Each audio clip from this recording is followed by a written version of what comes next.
안녕하세요. 이코노 웨이브입니다. 오늘은 가격 말고 더 중요한 걸 봐드릴게요. 토크나예요. 지금 비트코인은 매파 연방공개시장위원회로 약세예요. 그런데 토크나와 제도권 연결은 계속 확장하고 있어요. 오늘만 봐도 세 가지 큰 뉴스가 있어요. 뉴욕 증권거래소가 움직였어요. 전통 자산운용사가 토크나 펀드를 냈어요. 영란은행이 스테이블코인 규제를 완화했어요. 오늘 이 토크나 흐름을 완전하게 분석해드리겠습니다. 먼저 왜 가격보다 토크나를 봐야 하는지 설명할게요. 지난번 과도기 개념을 기억하시나요? 비트코인 투기 수요는 약해요. 그런데 제도권 인프라는 강해지고 있어요. 이게 과도기예요. 지금이 정확히 그 상황이에요. 매파 연방공개시장위원회로 가격은 눌려 있어요. 비트코인이 63,000달러대예요. 그런데 토크나 뉴스는 계속 나와요. 오늘만 3개의 큰 뉴스가 나왔어요. 이게 무슨 의미냐면요. 단기 가격과 장기 인프라가 분리돼 있어요. 가격은 거시에 흔들려요. 그런데 인프라는 꾸준히 깔리고 있어요. 가격 차트만 보면 약세장이에요. 그런데 산업지도를 보면 계속 전진하고 있어요.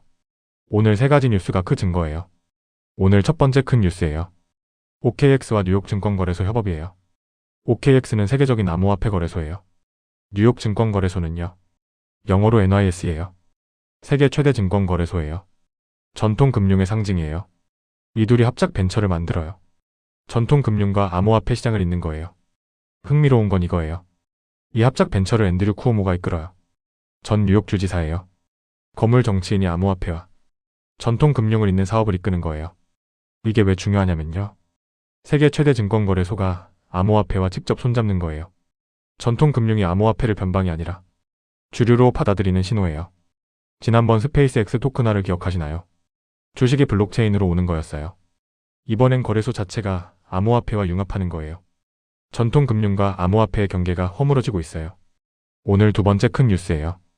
베일리 키포드의 토크나 펀드예요. 베일리 키포드는요.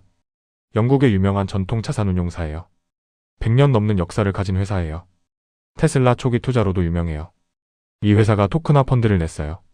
솔라나와 이더리움 기반이에요. 그리고 BNY와 협력했어요. BNY는 뉴욕 멜론 은행이에요. 세계에서 가장 오래된 은행 중 하나예요. 이게 무슨 의미냐면요. 전통 자산운용사가 블록체인 위에 펀드를 만든 거예요. 솔라나와 이더리움을 활용해요. 여기서 중요한 포인트가 있어요. 지난번 스페이스X 토크나 때 솔라나가 부각됐어요. 이번에도 솔라나와 이더리움이 선택됐어요. 전통 금융이 두 블록체인을 인프라로 쓰는 거예요. 100년 역사의 자산운용사와 가장 오래된 은행이 블록체인을 받아들인 거예요. 토크나가 변방이 아니라 정통 금융으로 들어온 거예요. 오늘 세 번째 큰 뉴스예요. 영란은행의 스테이블코인 규제 완화예요. 영란은행은요. 영어로 뱅크 오브 잉글랜드예요. 영국의 중앙은행이에요. 330년 역사의 중앙은행이에요. 이 영란은행이 입장을 바꿨어요. 원래 스테이블코인 보유 한도를 엄격하게 제한하려 했어요. 그런데 이 엄격한 제한에서 물러났어요. 대신 500억 달러 발행 한도를 설정했어요. 이게 무슨 의미냐면요. 중앙은행이 스테이블코인을 더 허용하는 방향으로 바뀐 거예요. 규제를 풀어주는 거예요. 왜 중요하냐면요. 중앙은행은 보통 보수적이에요. 새로운 금융을 경계해요. 그런데 영란은행이 스테이블코인을 받아들이는 쪽으로 움직였어요. 이건 큰 변화예요. 스테이블코인이 제도권에 편입되는 신호예요. 지난번 스테이블코인 배관 이야기를 기억하시나요? 스테이블코인이 결제 인프라의 핵심이 된다고 했어요. 영란은행 규제 완화가 그 흐름을 뒷받침해요. 중앙은행까지 스테이블코인을 인정하는 거예요. 오늘 3가지 뉴스의 공통점을 정리할게요. 뉴욕 증권거래소 협업이에요. 베일리 키포드 토크나 펀드예요. 영란은행 규제 완화예요. 이 셋의 공통점이 뭘까요? 전통 금융의 제도권이 암호화폐로 들어오고 있어요. 세계 최대 증권거래소예요. 100년 역사의 자산운용사예요. 330년 역사의 중앙은행이에요. 가장 보수적인 기관들이에요. 이들이 토크나와 스테이블코인을 받아들이고 있어요. 이게 오늘의 핵심이에요. 암호화폐가 더 이상 변방이 아니에요. 전통 금융의 심장부로 들어가고 있어요. 그리고 중요한 건 타이밍이에요. 지금 가격은 약세예요. 매파 연방공개시장위원회로 비트코인이 눌려 있어요. 그런데도 이런 뉴스가 나와요. 가격과 무관하게 제도권 편입이 진행되는 거예요. 가격이 약할 때 오히려 이 구조적 변화를 봐야 해요. 오늘 뉴스가 과도기 개념을 재확인해줘요. 과도기가 뭐였죠? 투기 수요는 약하고 인프라는 강해지는 시기예요. 오늘 데이터로 보면요. 투기 수요 측면이에요. 비트코인이 매파 부담의 약세예요. ETF에서 자금이 빠졌어요. 옵션 시장이 52,000달러를 봐요.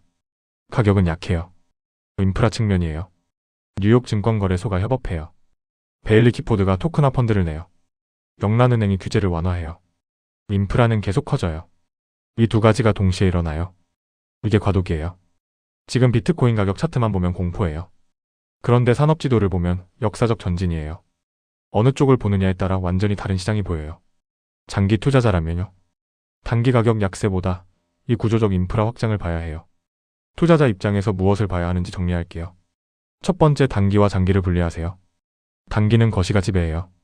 메파 연방공개시장위원회 강달러예요. 장기는 인프라가 지배해요. 토큰화 제도권 편입이에요. 두 번째, 수혜자산이에요. 솔라나예요. 오늘 베일리 키포드 펀드 선택됐어요. 스페이스X 토큰화에도 쓰였어요. 토큰화 중심 플랫폼이에요. 이더리움도예요. 베일리 키포드가 함께 선택했어요. 세 번째, 스테이블 코인 인프라예요. 영란은행 규제 완화의 수혜예요. 서클이나 관련 인프라예요. 네 번째, 거래소 자산이에요. 뉴욕 증권거래소 협업처럼요. 전통 금융과 암호화폐가 융합해요.